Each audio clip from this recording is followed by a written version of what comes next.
믿음으로 노아는 아직 보이지 않는 일에 경고하심을 받아 경외함으로 방주를 준비하여 그 집을 구원하였으니 이로 말미암아 세상을 정죄하고 믿음을 따르는 의의 상속자가 되었느니라. 아멘.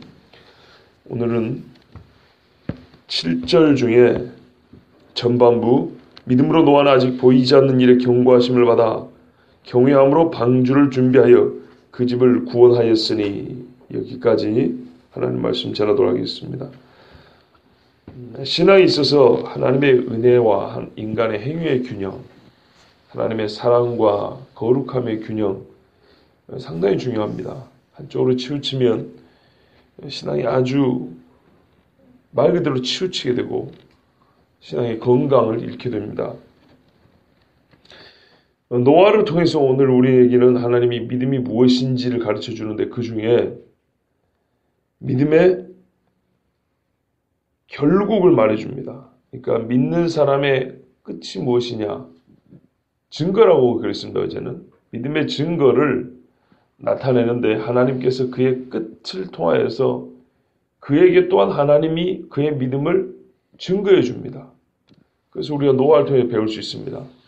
아벨을 통해서는 믿음의 시작을 배우고, 에녹을 통해서는 믿음의 생활을 배우고, 하나님과 동행한다 그랬죠.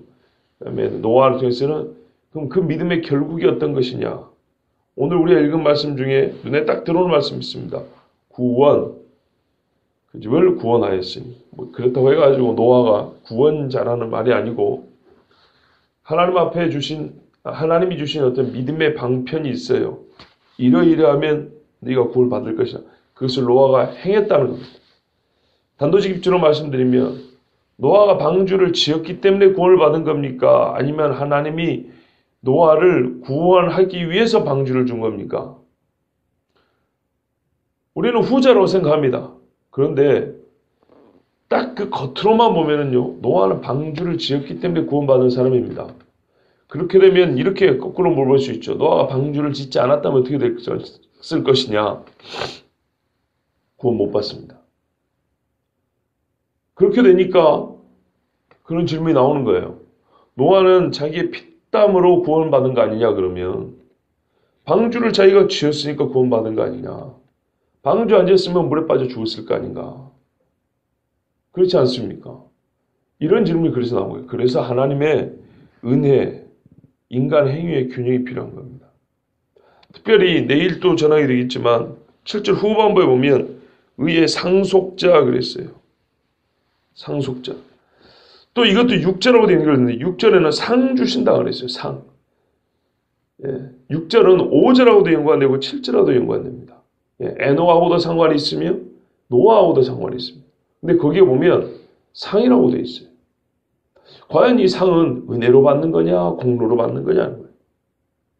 노아하고 연결을 제가 다시 말씀드리면, 노아는 은혜로 하나님 앞에 상 받은 것이냐, 아니면은 자기가 방주 지었다는 그 행위로 상 받은 거냐, 이런 질문을 할 수 있습니다. 특별히 노아의 경우는 진지합니다. 왜냐하면 진짜 모든 사람이 다 죽고 딱 8명 살았단 말이에요. 방주 때문에. 이 방주가 은혜냐 공로냐 이 말이에요.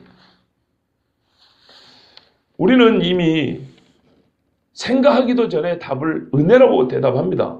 그러나 생각을 해보면 그렇게 간단한 문제가 아니라는 거예요. 그래서 노아 이야기를 해주는 겁니다. 믿음의 사람의 결국, 그가 하나님 앞에 결국은 구원을 받는 문제인데, 구원은 은혜냐 인간의 공로적 행위냐 이 말이에요. 거기에 대해서 하나님이 대답을 해주십니다. 우리가 이미 다 알다시피 은혜입니다. 은혜인데 노아는 겉보기에 행위에 의해서 구원받은 것처럼 보인다는 거예요. 그러나 하나님은 노아의 삶을 통해서 자세히 우리가 그걸 이제 살펴볼 때 아니다. 그렇게 보이지만 그것도 은혜다. 이거를 말해줍니다. 믿음의 사람의 결국은 은혜로 구원받는다 이런 말이에요. 자, 보겠습니다. 믿음으로. 여러분, 역시 아벨이나 에녹이나 노아나 똑같이 믿음으로 시작합니다. 어떤 일이 있어도 앞으로 무슨 말을 하더라도 노아하고 관련된 모든 말은요, 끝까지 전부 다 믿음으로 성격 지어집니다. 아시겠죠? 앞으로 노아로부터 시작해서 마지막 마침표를 찍을 때까지는 전체가 다 믿음 안에 들어가 있는 이야기입니다. 그걸 아셔야 됩니다. 믿음에 전제하고 믿음에 합당하고 믿음에 어울리고 믿음에 따른 결론이라는 것입니다. 이게 정말 중요해요. 예. 노아에 관한 모든 이야기는 믿음이 다 싸고 있는 거예요.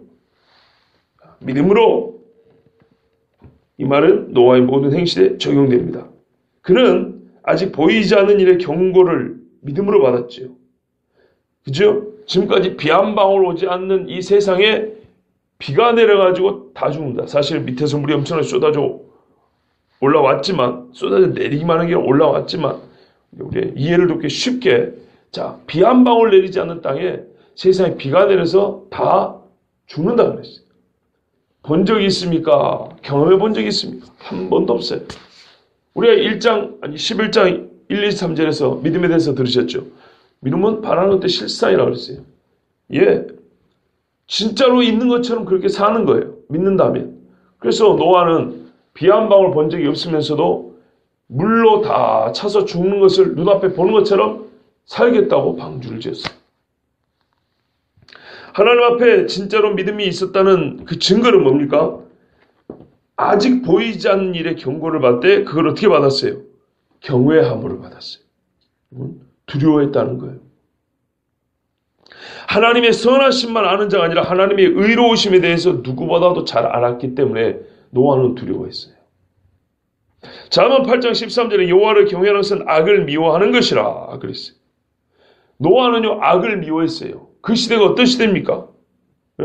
얼마나 악이 횡행했던 시대입니까? 창세기 6장 9절에 노아를 이렇게 정의를 내렸어요. 노아라는 사람은 누구냐? 노아는 의인이요 당대 완전한 자라. 그는 하나님과 동행하였으며, 여기에 믿음의 사람들에게 적용되는 여러 가지 수식어가 다 들어있어요. 의인이요. 욥은 의인이요. 그죠? 동방에서 최고로 의인이요 당대 완전한 자라. 욥과 같은 사람이란 거예요. 노아는. 어느 정도로 사람이 깨끗한지 아시겠죠? 그 다음에 하나님과 어쨌다고요? 동행하였으며, 하나님이 마음만 먹었으면 노아는 그냥 산채로 데려갈 수 있을 정도로 에녹하고 닮은 사람이었다는 거예요. 욥하고 에녹의 모든 다니엘과 같은 그런 모습들이 노아에게 다 들어있었어요. 다 있었어요. 그러니까 이 사람은 하나님 앞에 이런 평가를 받았다면 하나님을 굳이 두려워할 필요가 없을 것 같아요. 왜? 의롭다고 그러지 않습니까? 의롭지 않은 자가 하나님이 두렵지 무슨 의로운 자가 하나님을 두려워해요. 그런데 욥은요 의로웠기 때문에 하나님을 두려워했죠. 사실 악인은 그 눈앞에 하나님을 두려움이 없다 그랬어요. 그 마음에 하나님이 없다 그랬고, 그죠? 근데 의인이기 때문에 하나님을 두려워한 거예요. 이게 바로 믿음이 있다는 증거입니다. 왜요? 의인이기 때문에 하나님의 의로우심을 알아요. 기껏 내가 의롭다고 해봐 인간의 불의함을 알아요. 그러니까 하나님의 의로우심 앞에 두려워할 줄 아는 거예요. 여러분, 노아 시대는 율법이 없습니다. 율법주의자라고 어떤 사람이 혹시 비난할지 모르지만 그건 헛소리입니다. 율법이 없는 시대인데 하나님 앞에 두려워할 줄 알았어요. 여러분, 그러면 노아는 하나님이 심판하기만 하고 막 책망만 하고 사랑이라는 것을 몰라서 두려워했을까요? 하나님의 은혜의 하나님이라는 걸 몰라서 두려워했을까요? 전혀 그렇지 않습니다. 이 아까 읽어드린 게 이제 창세기 6장 9절이에요. 노아에 대한 설명이란 말이에요. 그런데 그 앞에 7절 8절에 뭐라고 되냐면, 이르시되 내가 창조한 사람을 내가 지면에서 쓸어버리되 사람으로부터 가축과 기는 것과 공중의 새까지 그리하리니 이는 내가 그것들을 지었음을 한탄함이니라. 야, 하나님이 이렇게 의로우신 분이에요. 그러니까 노아가 두려워할 만하죠. 근데 그렇게만 끝나지 않아요. 말씀에 뭐라고 끝나냐면, 그러나 노아는 여호와께 은혜를 입었더라 그랬어요.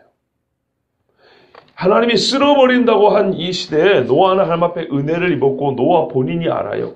여러분, 보이지 않는 홍수 심판도 믿은 사람이 하나님이 지금 자기에게 은혜 베풀고 있다는 걸 모를까요? 요즘 말로 쉽게 표현할까요? 우리 시대 말로 노아는 이미 구원받은 사람이에요. 하나님 앞에 은혜를 받은 사람, 구원받은 사람이에요.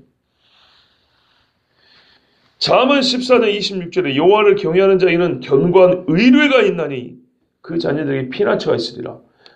여호와를 경외하는 사람에게는 환난 때에 견고한 의뢰할 때가 있대요. 그분이 하나님이시라는 거예요. 그럼 노아는 지금 현재 상황이 어떻게 해요? 여호와를 견고한 의뢰로 둔 사람이에요. 잠언 14장 27절에는 여호와를 경외하는 것은 생명의 셈이니 사망의 검에서 벗어나게 하느니라. 노아는 이미 여호와를 경외하는 사람이죠. 어떤 사람이에요? 하나님 보시기에 노아에게는 생명의 셈이 있는 사람이에요. 여호와께 은혜를 받더라. 노아에게는 생명의 셈이 주어졌고 견고한 의뢰의 피난처가 주어진 사람이에요. 그 누굽니까? 하나님 자신이죠. 이미 주어졌어요. 그래서 하나님께서 이미 구원받은 사람이기 때문에 노아에게 어떻게 해요? 그 구원을 이어갈 수 있도록. 여러분, 우리가 받은 구원은 크게 세 가지가 있다 그러죠. 이미 받아놓은 구원이 있고요. 이뤄가는 구원이 있고 장래 성취될 나중에 구원이 있다 그러죠. 그죠? 구원은요, 한 점이 아니에요. 긴 선으로 봐야죠. 이미 하나님 앞에 구원 받기 때문에 현재 그 생명을 지켜주시고 이 모든 것들이 멸망당할 때에도 그가 진짜 구원받은 자라는 증거를 하나님까지 마지막까지 주신단 말이에요. 그래서 하나님이 방주를 지으라고 가르쳐 준 거예요. 노아는 하나님을 믿고 하나님의 의로우심을 알고 있었기 때문에 그 보이지 않는 일에 경고를 받고 가만히 있었냐 하면 가만히 있지 않았어요. 그걸 믿었기 때문에 어떻게 해요? 방주를 지은 거예요. 믿었기 때문에 방주를 지은 거예요. 그래서 노아는 방주를 지어서 구원받은 게 아니고 하나님께서 그를 은혜로 구원하시고 그 구원 상태를 어떻게 해요? 계속 유지하고 있어요. 왜냐하면 여러분 성경에 뭐라 하냐면요. 욥기도 그런 표현이 있고요. 다른 신약에도 여러 표현들이 있어요. 경건치 않은 자들이 죽었다 그랬어요.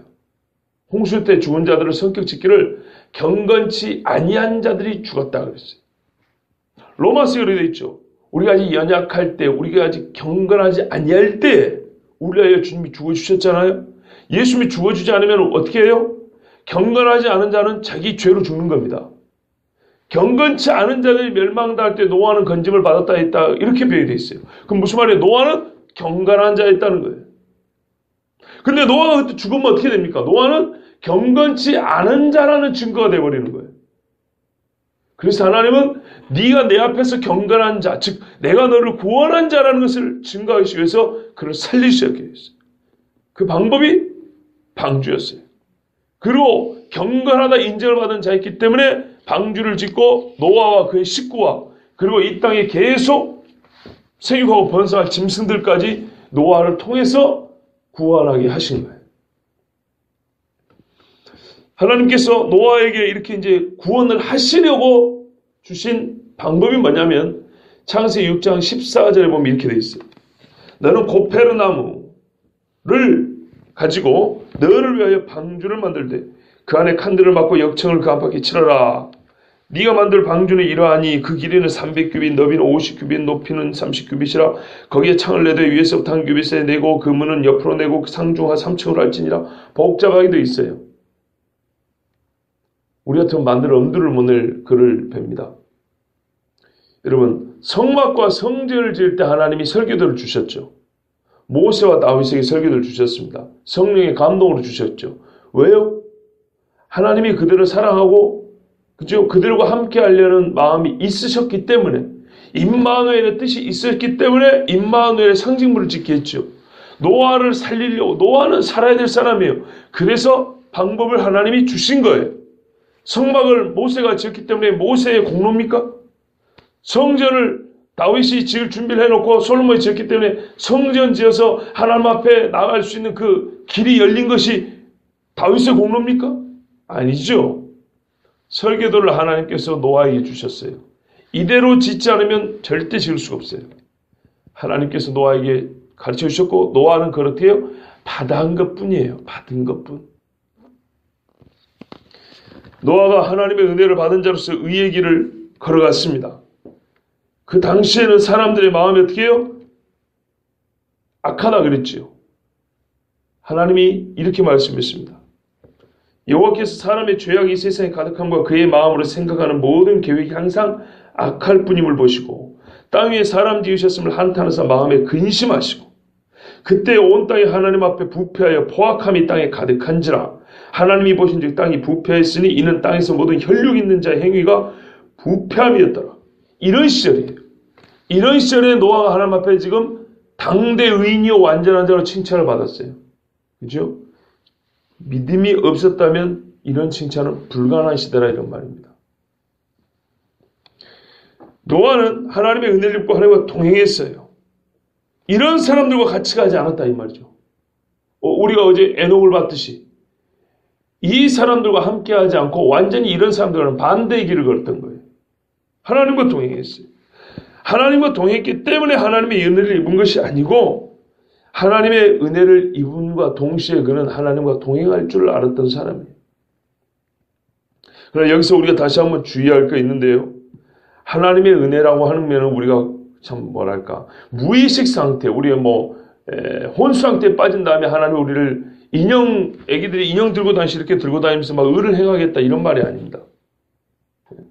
동행하겠다 그러니까 막 끈으로 묶어가지고 가기도 싫은데 억지로 막 끌고 다니겠다는 얘기 아닙니다. 어떻게 우리의 본성이 타락한 본성이 성화된 본성으로 바뀌어서 하나님의 뜻을 즐거이 따라가는 거죠. 믿음의 사람의 하나님의 구원을 은혜로 받고요. 그 구원을 보존하는 방편 역시 하나님 앞에 어떻게 해요? 믿음으로 받습니다. 봐보세요. 구원을 믿음으로 받죠. 그러면 그 구원을 보존하는 방법도 믿음으로 받아요. 우리 식으로 지금 말해볼까요? 우리가 지금 히브리서 앞에 계속 받지 않습니까? 예수 그리스도로 말미암아 우리가 구원을 받죠. 그죠?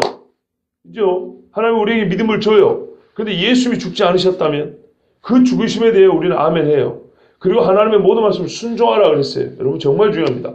순종하지 않으면 예수를 안 믿는 것 똑같은 거예요. 이 순종이라는 삶을 통해서 우리가 믿음을 어떻게 보면 보존해 가는 겁니다. 그 길에 서 있음을 확인해 가면서 세상에 확인해 볼 게 얼마나 통장 잔고도 확인해 봐야지, 시험 점수도 확인해 봐야지, 내 당뇨 체크도 해봐야지, 혈압 체크해 봐야지, 확인해 볼 게 얼마나 많아요. 우리는 매 시간마다 뭘 체크해 봐야 되면 믿음을 체크해 봐야 돼요. 내가 믿음 안에 거하는가 체크해 봐야 돼요. 그런데 그 체크해 볼 수 있는 기준점들을 하나님이 주셨단 말이에요. 예를 들어볼까요? 남편들은 아내를 사랑하느냐, 주 안에서 주가 교회를 사는 걸 사랑하느냐 확인해봐요. 여러분 이게 우리의 구원과 관계된다는 거 아십니까? 성경은 구원과 무관한 기준점들을 준 게 아니에요. 행함 없는 믿음이 죽은 믿음인지 알지 못하느냐 그랬지요. 진짜입니다.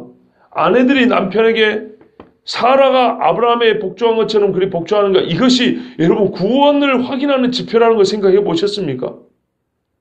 종들과 상전들을 섬기기를 어떻게 해요? 교회가 주를 섬기는 것처럼, 사도들이 주 선생님 예수님을 섬겼던 것처럼 그렇게 하고 있는가?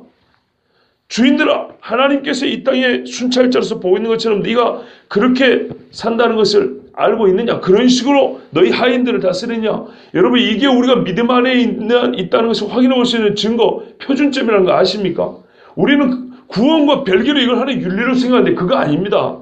성경에 말하는 윤리는요, 구원과 믿음과 무관한 윤리는 하나도 없어요. 자녀를 노엽게 하지 말라, 책망하지 말라는 게 아니에요. 내 화풀이로 하나님의 말씀과 무관하게 술 먹고 가지고 막 세상에서 쌓였던 분풀이를 집에서 막 부시면서 때리면서 완전 소위 말하는 무지막지한 가정폭력자들 있죠. 그 사람들 구원받다 보기 어렵습니다. 성경을 전혀 모르고 성경과 상관없이 사는 사람이에요. 자녀들아 네 부모를 공경하라. 여러분 이번 주 수요일 날로 보겠지만은 율법에는 내 자녀 부모를 공경하라 돼 있어요. 그런데 율법을 지킨답시오. 그 배를 하나님께 드린 바 되었다. 고르밧 하나님께 드렸다 하기만 하고 그 재물을 싹 빼돌리고 부모를 섬기잖아요. 그러면서 하나님을 섬긴대요. 그 섬기는 겁니까? 그 사람은 구원 못 받습니다. 성경에는 윤리를 구원과 별개로 주는 게 아니고 그 윤리는 삶이잖아요. 행함이 없는 믿음은 죽은 믿음을 한 것처럼 행함이 있는 믿음이라는 것을 스스로 확인하고 있어요. 우리가 증거를 가진 자라면서요. 그죠? 믿음의 증거, 구원의 증거를 가진 성령은 우리가 스스로 깨어있는 양심을 확인해 볼 수 있는 증거를 삶의 곳곳에 뒀어요. 곳곳에. 청년들아, 하고 청년의 때 확인해 볼 수 있고 노년의 때 확인해 볼 수 있는 길을 줬고요. 부부 생활에서 확인해 볼 수 있는 길을 줬고요. 종으로 살 때와 주인으로 살 때 확인해 볼 수 있는 기준점들을 다 펼쳐놨어요. 곳곳에다가. 마치 땅에 경계표 말뚝 박아놓은 것처럼 믿음의 경계를 넘어가지 않도록 곳곳에다 말뚝을 박아놨다 이 말입니다. 그런데 우리는 별개로 생각을 해요. 절대 그렇지 않습니다. 여러분 말라기 2장 5절에 이런 말씀이 있어요. 레위와 세운 나의 언약은 생명과 평강의 언약이라. 하나님 분명히 이렇게 말씀했습니다. 레위 제사장들과 세운 언약이에요. 얼마나 이게 생명과 평강입니까? 실제로 봐보세요. 제사장 직분을 감당한다는 게 얼마나 귀합니까? 남보다 힘들죠. 힘들지만 그 일을 할 때 뭘 느껴요? 내가 하나님의 언약을 지금 행하고 있는 거잖아요. 남들보다 앞서가지고. 그러니까 레위 직분을 받은 이 제사장 직분을 받은 게 처음에 너무나 좋았어요. 근데 고라그를 탐냈던 거 아닙니까? 그런데 하나님의 말씀을 버려버리니까 귀찮다 이제 도망친 거고. 근데 초창기에는 그 직분이 누가 봐도 복된 직분이었어요. 생명과 평안의 약속이었어요. 그런데 이 직분을 받을 때는 동시에 생명과 평안이란 것만 알았냐? 그게 아니고요. 내가 이것을 그에게 준 것은 그로 경외하게 하려 함이라. 그가 나를 경외하고 내 이름을 두려워하였으며 그랬어요. 초창기 이 직분을 받을 때는 사람들이요, 이 약속이 생명과 평안의 약속인 줄 알았기 때문에 더 두려워함을 하나님을 섬겼어요.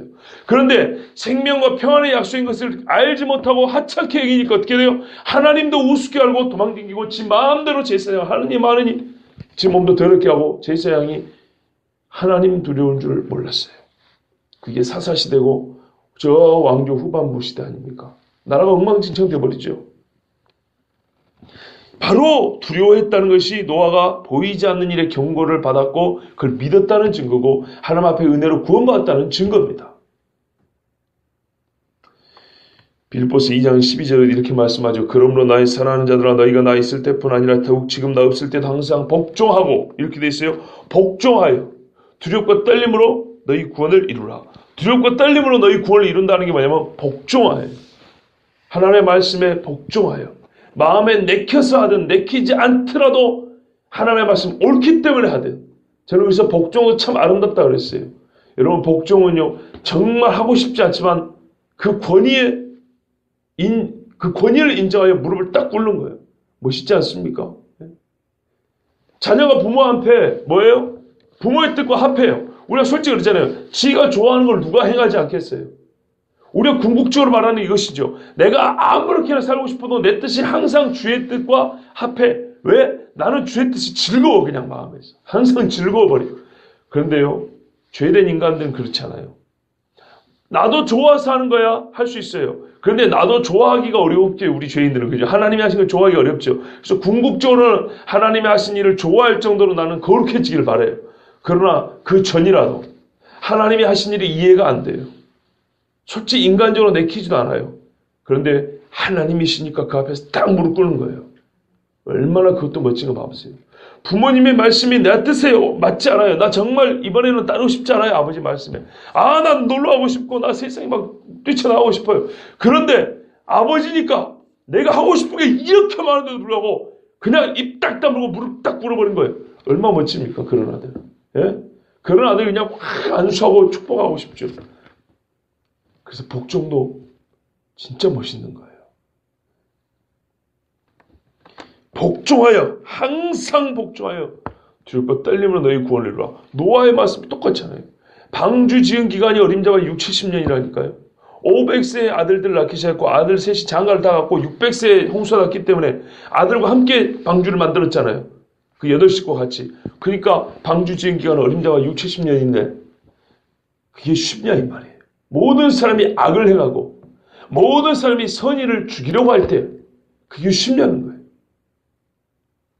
노아는요 자기 집에 구원을 위하여 가만히 있지 않고 방주를 지었어요. 방주를 지었다고 해서 구원의 이유가 되는 것이 아닙니다. 왜냐하면 우리가 방주도 너무 기계적으로 생각하면 안 돼요. 방주에 동력이 있습니까? 동력이 없다는 것은 꼭 죽겠다는 얘기입니다. 배가 엔진이 없다는 것은. 돛으로 엔진을 삼든 노로 엔진을 삼든 뭔가 배를 내 마음대로 움직일 수 있어야 돼요. 그렇지 않으면 배는요 넘어집니다. 우리가 큰 파도가 칠 때 배들이 어떤 배는 뒤집어지고 어떤 배는 조금 더 오래 가는 경우가 있습니다. 그건 어디에 차이냐면 동력을 어떻게 사용하느냐입니다. 방향타를 어떻게 조종하느냐.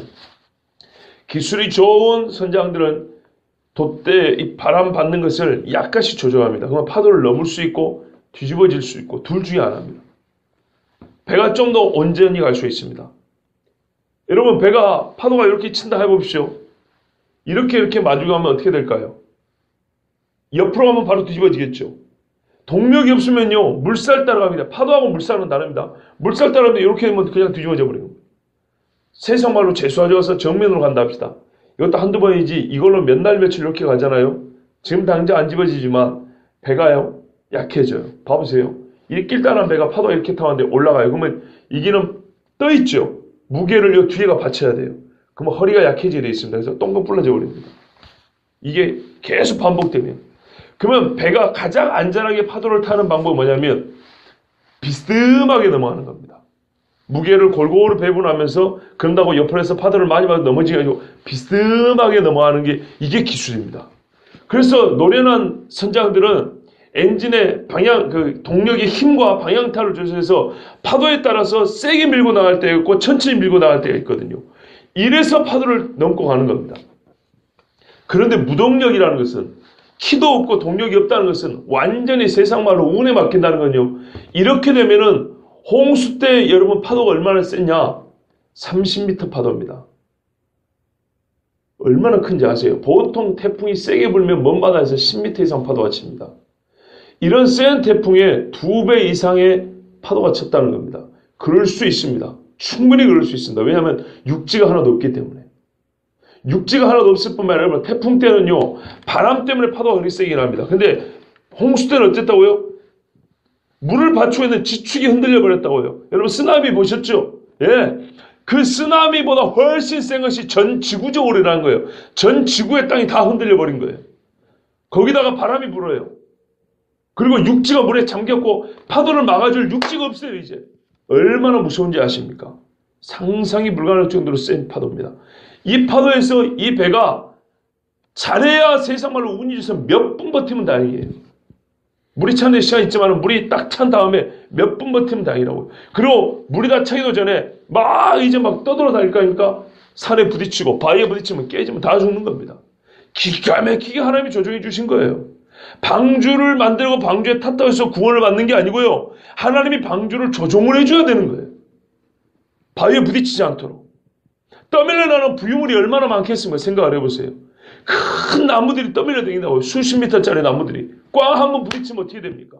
그리고 또 다른 문제가 있어요. 부딪히지 않더라도 배를 한 번도 안 타봤는데 1년 내내 배 타는데 그 파도에 멀미는 어떻게 이겨요? 그죠? 짐승들은요.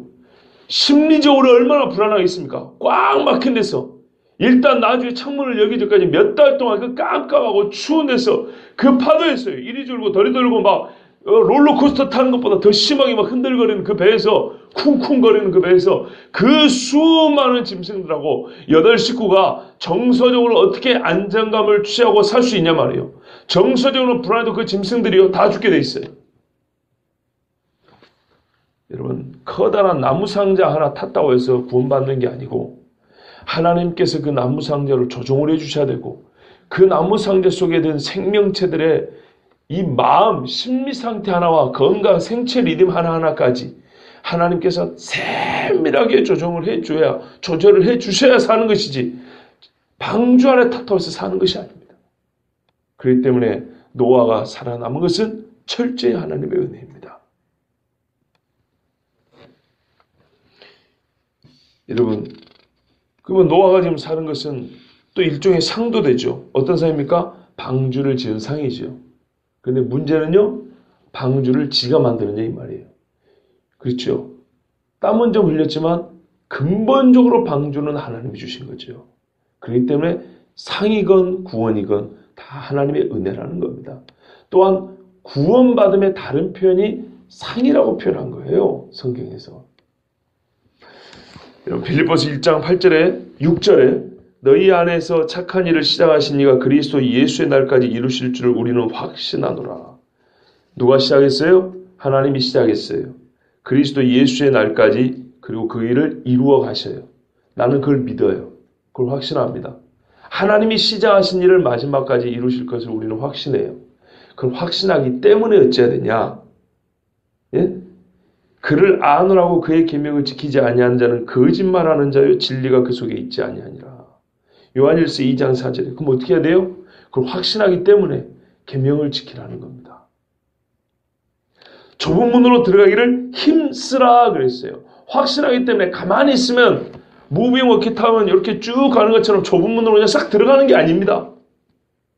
힘쓰라 그랬어요. 누가 보면은 구원받기를 그 문에 들어가기 원하는 자가 있더 강구하는 자가 많지만은 다 들어가는 것이 아니다. 이렇게 말을 했어요. 히브리서 우리가 앞에 읽은 4장 11절에도 저 안식에 들어가기를 힘쓸지니 이는 누구든지 저 순종하지 아니하는 본에 빠지지 않게 함이라 그랬어요. 힘쓰라 그랬어요. 구약에는 또 뭐라 그랬습니까? 예레미야 29장 13절에 너희가 전심으로 나를 찾으면 나를 만나리라. 이스라엘 하나님이 먼저 만나주셨잖아요. 먼저 만나주셔놓고도 나를 찾으라 그랬어요. 유다에게는 하나님이 뭐라 했어요? 먼저 약속을 주셨잖아요. 그리고 하나님 우리가 이미 받듯이 약속하시고 또 맹세하시는 하나님이죠. 그래놓고도 유다에 대해서 뭐라고 말하냐면 온 유다가 이 맹세를 기뻐한지라. 무리가 마음을 다하여 맹세하고 뜻을 다하여 여호와를 찾음으로 그랬어요. 기계적으로 구원받는 게 하나님 맹세를 해주시잖아요. 약속을 주고 내가 너희를 만난다고 하고 하나님 말씀하시고 그러면 어떻게 해요? 나도 하나님을 찾으며 힘을 다하여 그 약속을 지키려 애를 쓰는 거예요. 이게 믿음이라는 거예요. 찾았으므로 봐보세요. 하나님이 먼저 맹세를 해놓고도 그들이 뜻을 다해 나를 찾았으므로 여호와께서도 그를 만나주시고 그들의 사방에 평안을 주셨더라. 마치 그들이 했기 때문에 해주는 것 같죠. 공로. 그런데 그 전에 하나님이 있어요. 그 전에 하나님이 만나주시고 그 전에 약속해 주세요. 그러면 사람들 어떻게 해요? 막 하나님을 찾고자 하고 하나님을 따르고 애를 써요. 그러면 하나님이 진짜 만나주시고 진짜 찾아주시고 하나님의 약속이 다 감싸고 있어요. 성경에 이런 말씀 있죠. 이사야 55장에 너희는 포도주와 젖을 사 먹으라고 되어 있어요. 그런데 얼마나 모순적인지 봐보세요. 제가 읽어드릴게요. 55장 1절에 오호라 너희 모든 목마른 자들아 물로 나오라 돈 없는 자도 오라. 그럼 어떻게 했다는? 공짜로 주겠다는 얘기죠. 너희는 와서 사 먹되 근데 공짜인데 사 먹으래요. 반복합니다. 돈 없이 값 없이 와서 포도주와 젖을 사라. 사야 된대요. 공짜인데 사야 된대요. 아시겠죠? 제가 오늘 말씀드렸죠? 저 지금 자꾸 똑같은 얘기를 반복하는 것 같다. 똑같은 얘기를 반복할 수밖에 없어요. 지금 본문이 그러니까요. 여러분 지난주인가 지지난주였지요. 성령이 우리 마음에 믿음을 부어주시지만 대신 믿어주는 건 아니라고요. 그래서 그걸 똑같이 구약식으로 표현하면 이렇게 되는 거예요. 요한계시록 이게 반복이 되어 있죠. 어떻게 너희가 와서 포도주와 젖을 값없이 먹는 것이다. 값없이 먹어라. 그런데 값없이 사 먹어라. 그랬어요. 아시겠죠? 빈손을 내밀라는 얘기입니다. 하나님이 주신 은혜에 손을 내미는 것은 공로가 아닙니다. 그 은혜를 내가 믿는다는 표현이죠. 성경 그걸 요구합니다. 그리고 그 결국은 무엇입니까? 이 땅에서 포도주 좀 마시고 젖 좀 빠는 얘기가 아닙니다. 구원입니다. 구원. 오늘 노아를 보세요. 그 믿음의 결국 행함이 있는 믿음, 순종하는 믿음과 그 믿음의 결국은 뭐냐면 그 집이 구원을 받았어요. 구원을. 이런 믿음이라는 건요. 하나님이 우리에게 은혜 베푸시는 자라는 걸만 믿는 게 아니고요. 그 은혜 베푸시는 자가 구원하겠다고 주시는 그 방편, 그 방식까지 믿고 그거를 따르는 거예요. 그것을 믿음이라고 하는 거예요. 그때 어떻게 해요? 구원을 받는 거예요. 내가 의지적으로는 이 지각으로는 나는 예수님을 믿습니다 했는데 예수님의 십자가에 대해서 나는 잘 이해가 안 된다. 나 못 믿겠다. 또는 예수 믿고 사는 삶에 대해서 나는 동의할 수 없다. 나는 예전과 똑같이 살겠다. 근데 내가 생각해 보니까 논리적으로는 그래 뭐 대속을 해야지 살 것 같아. 내가 그거는 믿겠어. 이건 믿음이 아니에요. 우리가 분명히 뭐라 했습니까? 하나님이 계신 것과 그가 자기를 찾는 자들의 상 주시는 이심을 믿어야 한다 그랬죠. 하나님이 계시다는 것은요. 성경에 말하는 하나님에 대한 설명 전체를 포함하는 거예요. 그냥 단어, 세 글자 단어, 하나님, 이 단어를 믿는다는 게 아니고 성경에서 어떤 일을 하나님이라 그러냐 이 말이에요. 노하기를 더디하고 은혜롭고 자비롭고 노하기를 더디하시는 하나님, 그 하나님.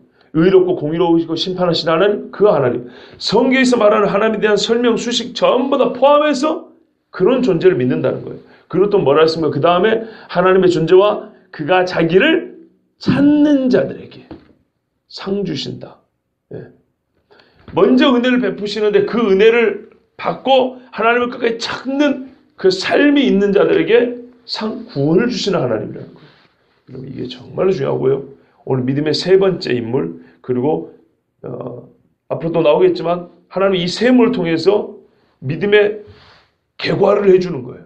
믿음의 시작, 믿음의 삶, 그리고 믿음의 결국. 결국 어떻게 해요? 구원인데 이 구원은 구원하시는 이와 구원하신 이가 제시하는 구원의 방편까지 우리가 믿고 순종해야 결국인 구원을 얻는다는 겁니다. 여러분 우리는 이미 이 방편을 믿고 알고 믿는 사람들이죠. 예수 그리스도의 십자가, 그의 성육신, 예수님이 이 땅에 오심부터 죽으시고 부활하신 승천함까지 전 과정 전체가 우리에게 주신 믿음의 방편입니다. 예수님의 인격의 존재뿐만 아니라 그의 사역 전반을 다 믿어야 되고요. 그것을 우리가 똑같이 믿는다는 증거로 자기 십자가를 지고 따라가는 것입니다. 이 일의 결국이 바로 구원입니다. 저와 여러분이 이 믿음이 있고 우리가 다 구원받는 줄 믿습니다. 기도하겠습니다.